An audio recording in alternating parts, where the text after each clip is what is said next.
Hi friends, പുതിയൊരു വീഡിയോയിലേക്ക് എല്ലാവർക്കും സ്വാഗതം. സെപ്റ്റംബർ 21 ലോക അൽഷിമേഴ്സ് ഡേ. തന്മാത്ര എന്ന ചിത്രം ഒരു മലയാളിയും അത്ര പെട്ടെന്നൊന്നും മറക്കില്ല.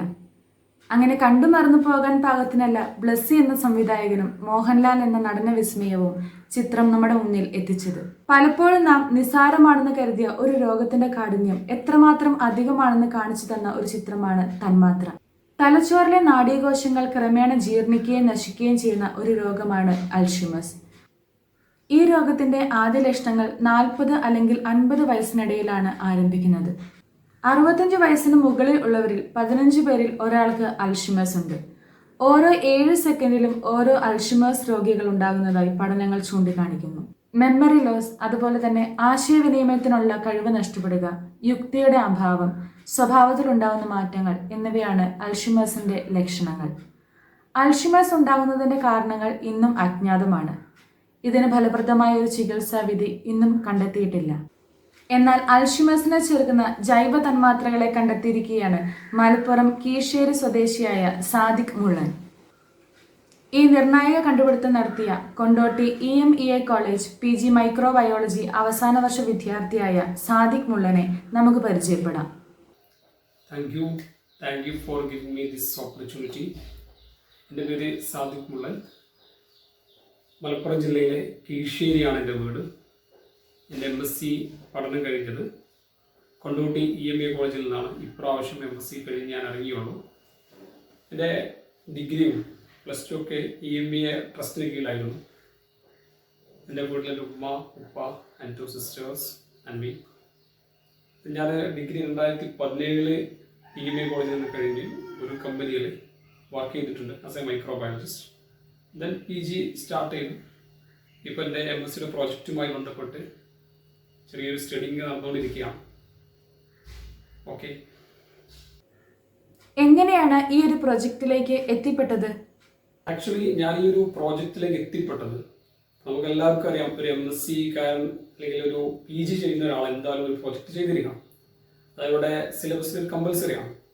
സോ പലരും പല പ്രൊജക്റ്റും ചെയ്യാറുണ്ട്, പല ടൈപ്പ് പ്രോജക്റ്റ് ചെയ്യാറുണ്ട്. ഞാൻ ഏകദേശം ഒരു കഴിഞ്ഞ ജനുവരിയിൽ സ്റ്റാർട്ട് ചെയ്തിട്ടുണ്ട് എൻ്റെ പ്രോജക്റ്റുമായി ബന്ധപ്പെട്ട കാര്യങ്ങൾ.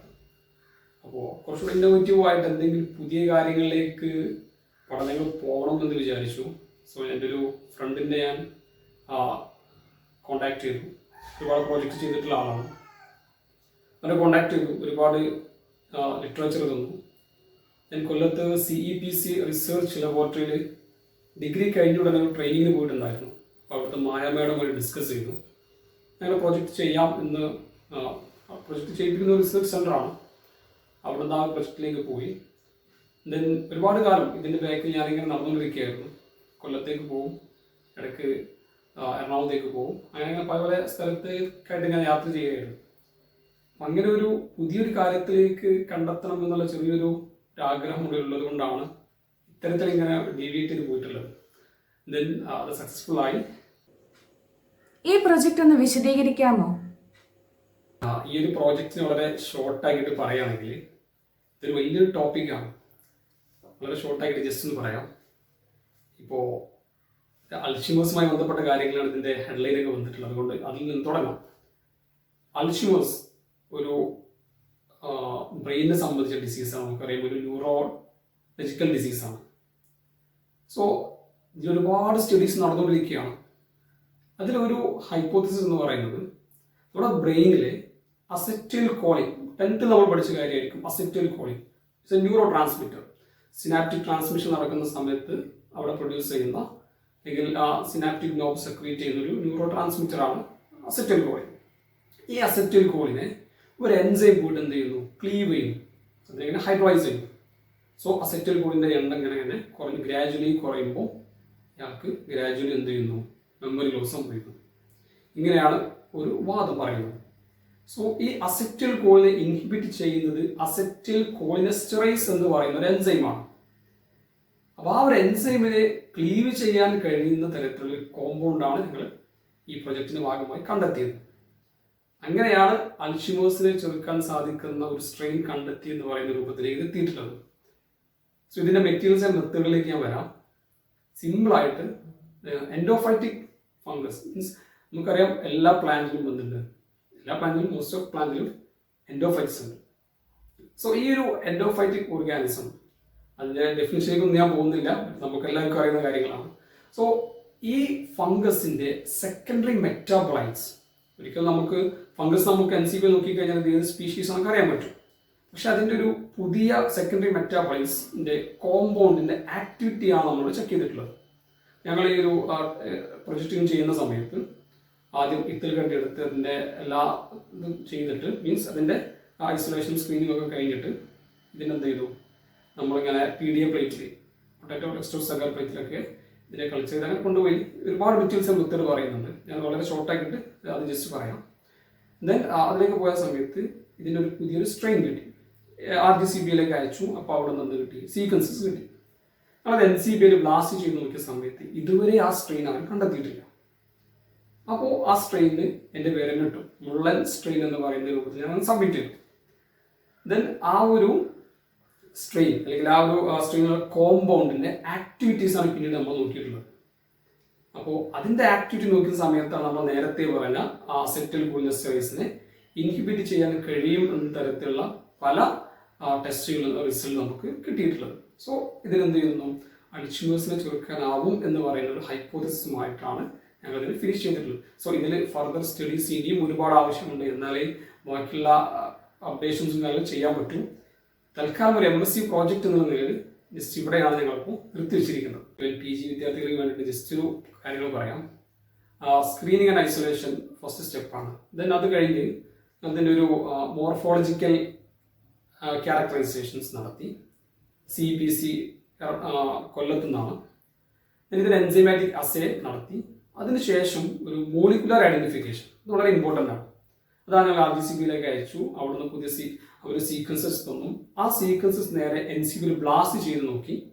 അപ്പോൾ ഇതുവരെ ആ സ്ട്രെയിൻ ആരും കണ്ടെത്തിയിട്ടില്ല. പെനിസിലിയം മല്ലോക്കി എന്ന് പറയുന്ന ഒരു ഫംഗസിന്റെ സ്പീഷീസുമായിട്ട് വളരെ സിമിലാരിറ്റീസ്, പക്ഷെ ഇതുവരെ അതാരും കണ്ടെത്തിയിട്ടില്ല. സോ ഞങ്ങൾ എന്ത് ചെയ്തു, ഞാൻ എൻ്റെ പേരിലല്ല ഇതിനെക്കൊണ്ട് സബ്മിറ്റ് ചെയ്തു, NCBയിലേക്ക് സബ്മിറ്റ് ചെയ്തു. ജെൻബാങ്ക് ID കിട്ടി, അത് ഒരു മെയിൽ വരും. സോ പെനിസിലിയം മല്ലോക്കി സ്ട്രെയിൻ മുള്ളൻ എന്ന് പറയുന്ന ആ ഒരു ഹെഡ്ലൈനാണ് NCBയിൽ അത് സബ്മിറ്റ് ചെയ്തിരിക്കുന്നത്. ദെൻ അതിനെ പിന്നീട് നമ്മൾ അതിൻ്റെ ഫംഗൽ ഐഡന്റിഫിക്കേഷൻ കഴിഞ്ഞിട്ട് ഞങ്ങൾ നേരെ ചെയ്തിട്ടുള്ളത് അതിൻ്റെ ആക്ടിവിറ്റി ചെക്ക് ചെയ്യണം. അതിൻ്റെ ആൻറ്റി ഓക്സിഡൻറ്റ് ആക്ടിവിറ്റി എന്താണ്, മൈറ്റോട്ടിക് ആക്ടിവിറ്റി എന്താണ്. ദെൻ അതിൻ്റെ സെലൈൻ സ്റ്റഡീസ് നടത്തണമല്ലോ. സോ അതുമായി ഞങ്ങൾ ഈക്വലായിരുന്നു നടത്തിയിട്ടില്ല, ഒരു യൂക്കാരിയോട്ടിക് ആയതുകൊണ്ട് ഈക്വലായി നടത്തി. ദെൻ ഇതിന് മറ്റുള്ള എന്തെങ്കിലും ആക്ടിവിറ്റീസിനെ ഇത് എഫക്റ്റ് ചെയ്യുന്നുണ്ടോ എന്ന രൂപത്തിലുള്ള പല ആക്ടിവിറ്റി ചെക്ക് ചെയ്തു. ദെൻ പിന്നെ നടത്തിയത് പ്യൂരിഫിക്കേഷൻ ആയിരുന്നു.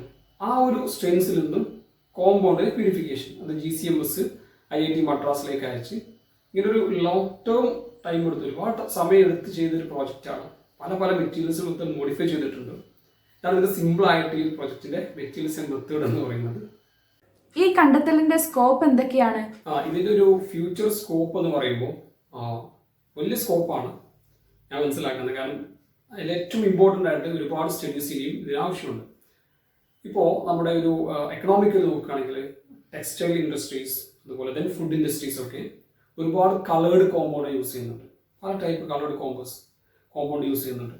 സോ ഒരു നാച്ചുറലി നമ്മൾ എക്സ്ട്രാക്ട് ചെയ്യുന്ന ഒരു കോമ്പൗണ്ട് യൂസ് ചെയ്യാൻ പറ്റി കഴിഞ്ഞാൽ അത് ഈസിയായിരിക്കും, ലോ കോസ്റ്റ് ആയിരിക്കും, അതിന് ഒരുപാട് അഡ്വാൻറ്റേജസ് ഉണ്ട്.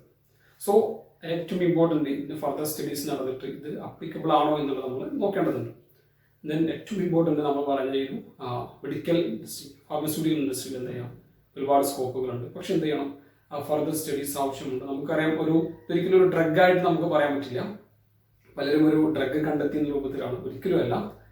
ഒരു സ്ട്രെയിൻ അതിലൊരു കോമ്പൗണ്ടിൽ ഇതുമായി ബന്ധപ്പെട്ട ഒരുപാട് ആക്ടിവിറ്റീസ് ചെയ്യുന്നുണ്ട്. സോ നമ്മുടെ ഹൈപ്പോത്തസിസ് ആണ് ഇതെന്ത് ചെയ്യാം, അൾഷിമേഴ്സിനെ പ്രിവെൻറ്റ് ചെയ്യാൻ പറ്റും എന്നുള്ളൊരു ഹൈപ്പോത്തസിസ് ആണ്. ഒരിക്കലും ഒരു ഡ്രഗായിട്ട് നമുക്കിതിനെ ഡിഫൈൻ ചെയ്യാൻ പറ്റില്ല. ഇത് കോമ്പൗണ്ടിൽ ഈ ഒരു സ്ട്രെയിൻ ഒരു കോമ്പൗണ്ടാണ്. സോ ആ രൂപത്തിൽ ഒരു ഫ്യൂച്ചറിൽ ഇതിന് ഒരുപാട് സ്റ്റഡീസ് നടന്നു കഴിഞ്ഞാൽ മേ ബി നാച്ചുറലി നമുക്ക് എക്സ്ട്രാക്ട് ചെയ്യുന്ന ഈ കോമ്പൗണ്ടിനെ പല മേഖലയിലേക്ക് നമുക്ക് എന്ത് ചെയ്യാൻ പറ്റും, യൂസ് ചെയ്യാൻ പറ്റും. ഈ പ്രൊജക്റ്റ് ചെയ്യാൻ വേണ്ടി ആരൊക്കെയാണ് നിങ്ങളെ സപ്പോർട്ട് ചെയ്തിട്ടുള്ളത്? ഈ ഒരു പ്രോജക്റ്റുമായി ബന്ധപ്പെട്ട് ജനുവരിയിൽ സ്റ്റാർട്ട് ചെയ്തിട്ടുണ്ട്. അപ്പോൾ കൊല്ലത്തേക്ക് ഇങ്ങനെ പോകണം. ഞങ്ങൾക്ക് ജനുവരി ഒരു 4-6 കാരണം ആണ് ഈ അവസാന വർഷ ഡിഗ്രി PG വിദ്യാർത്ഥികൾക്ക് ക്ലാസ് സ്റ്റാർട്ട് ചെയ്തിട്ടുള്ളത്. ക്യാമ്പസിൽ ആകെ 3 മാസം കിട്ടിയുള്ളൂ. പക്ഷെ ആ മുമ്പേ പ്രോജക്റ്റ് ചെയ്യാൻ വേണ്ടിയിട്ട് എവിടെയും തുറന്നിട്ടില്ല, കോവിഡായി ബന്ധപ്പെട്ട് എവിടെയും തുറന്നിട്ടൊന്നുമില്ല. ആ ഒരു സമയത്ത് സ്റ്റാർട്ട് ചെയ്ത സമയത്ത് ഞാൻ നേരെ CPCയിലേക്ക് പോയി. പിന്നെ അവിടുന്ന് പ്രോജക്റ്റ് സ്റ്റാർട്ട് ചെയ്തു. അങ്ങനെ ഒരു ലോങ് ടേം പ്രോജക്റ്റ് ആയിരുന്നു. നല്ല മോട്ടിവേഷൻ വേണമായിരുന്നു. ഞാൻ ഏറ്റവും കൂടുതൽ കടപ്പെട്ടിരിക്കുന്നത് പാരൻസിനോടാണ്. കാരണം ഈ ഒരു സമയത്ത് ഞാനത് പറയാൻ ആഗ്രഹിക്കുകയാണ്. ഞാൻ 10ാം ക്ലാസ് വളരെ ബാക്ക്വേർഡായിട്ട് വന്ന ആളാണ്. ദെൻ മാനേജ്മെൻറ്റ് സീറ്റിലാണ് ഞാൻ EMEയിലേക്ക് കിടക്കുന്നത്. ദെൻ എൻ്റെ ഡിഗ്രിയും PG ഒക്കെ ഞാൻ മാനേജ്മെൻറ്റ് സീറ്റിലാണ്.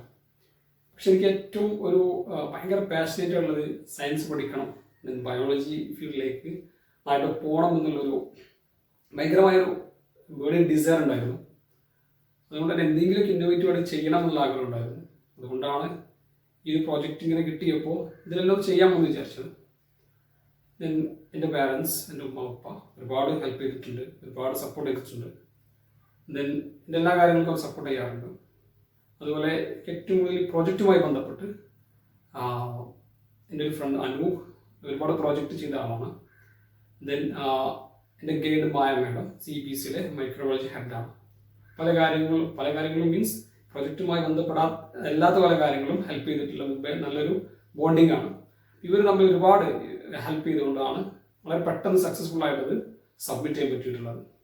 സോ ഞാൻ എല്ലാവരും കടപ്പെട്ടിരിക്കുകയാണ്. ദെൻ എൻ്റെ കോളേജിലെ ടീച്ചേഴ്സ്, എൻ്റെ ഫ്രണ്ട്സ് എല്ലാവരും. സയൻസ് വിഷയങ്ങളിൽ ഡിഗ്രി അല്ലെങ്കിൽ PG ചെയ്യുന്ന വിദ്യാർത്ഥികളോട് അവരുടെ പ്രൊജക്റ്റുമായി ബന്ധപ്പെട്ട് എന്ത് ഉപദേശമാണ് നൽകാനുള്ളത്? നമ്മളെല്ലാവരും PG ചെയ്യും, PGയുടെ പ്രോജക്റ്റ് ചെയ്യും. അതിൻ്റെ കൂടെ അവസാന ഒരു തട്ടിക്കൂടലായിരിക്കും പലരും പ്രോജക്റ്റ് ചെയ്യാം. സിറ്റുവേഷൻ അങ്ങനെ ആയിരിക്കാം, പ്രത്യേകിച്ച് ഒരു കോവിഡ് സിറ്റുവേഷനൊക്കെ. പക്ഷെ നമ്മുടെ ടീച്ചർ, നമ്മുടെ ഏറ്റവും കൂടുതൽ ഇൻഫ്ലുവൻസ് ചെയ്ത 2 ടീച്ചേഴ്സ് അശ്വിത മിസ്സും അതുപോലെ USRമാണ്. കാരണം ഇവർ ക്ലാസ്സിനപ്പുറത്തേക്ക് ഞങ്ങളെ വളരെ ഫ്രണ്ട്ലി ആയിട്ട് എല്ലാ കാര്യങ്ങളും ഷെയർ ചെയ്യാം, പല മേഖലകളെ കുറിച്ച് പറഞ്ഞു തരാറുണ്ട്, പലതിനെ കുറിച്ചിട്ടും അവെയർ ചെയ്യാറുണ്ട്.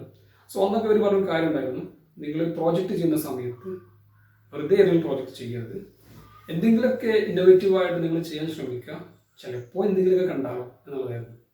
എന്തൊക്കെ കണ്ടു. സോ അതുകൊണ്ട് ഞാനിങ്ങനെ ആ സമയത്ത് തീരുമാനിച്ചായിരുന്നു കുറച്ച് നേരത്തെ സ്റ്റാർട്ട് ചെയ്യാം, കുറച്ച് സമയം ഇതിന് ചിലവഴിച്ചാലും കുഴപ്പമില്ല, കുറച്ച് നമ്മൾ ഇത് റിസ്ക് എടുത്താലും കുഴപ്പമില്ല, എന്തെങ്കിലും കിട്ടുമ്പോൾ ഇതിൻ്റെ ഒരു ഔട്ട്പുട്ട് നമുക്കൊരു പക്ഷേ ഹാപ്പി ആയാലോ എന്ന് വിചാരിച്ചു. ശരിക്ക് ഇന്ന് PG ചെയ്യുന്നവരോട് പറയാനുള്ളത്, പ്രത്യേകിച്ച് സയൻസ് ചെയ്യുന്നവരോട് പറയാനുള്ളത്, വലിയ സ്കോപ്പാണ് നമ്മുടെ ഈ ഒരു ഫീൽഡ്.